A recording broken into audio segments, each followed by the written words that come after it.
The James Zadroga 9/11 Health and Compensation Act fulfills the moral obligation that we have to these brave men and women and their families who did not think twice before acting for others and acting in service to this country. They were bound by duty and love of our nation and the love they have for our fellow Americans. They joined hands with heroes like them from every corner of America to come and rescue and help us toward a path towards recovery.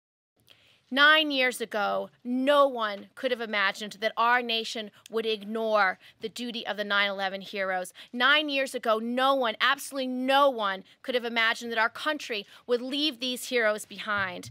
This should not be a partisan fight. We have an undeniable moral obligation to provide these 9/11 heroes with all of the care that they need. It's time to keep our promise to them and pass this bill in the U.S. Senate.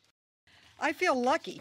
I feel positive energy and dedication and commitment, and I am more convinced than ever in the long 9 years we've worked on this bill that this bill is going to pass in a bipartisan way and be signed into law.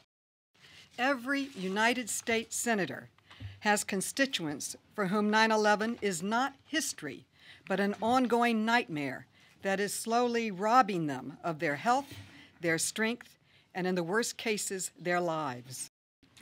New York and every other state in this nation is counting on the U.S. Senate to do the right thing and to do it right now.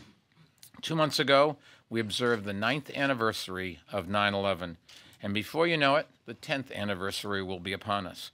We cannot wait any longer for action on this legislation.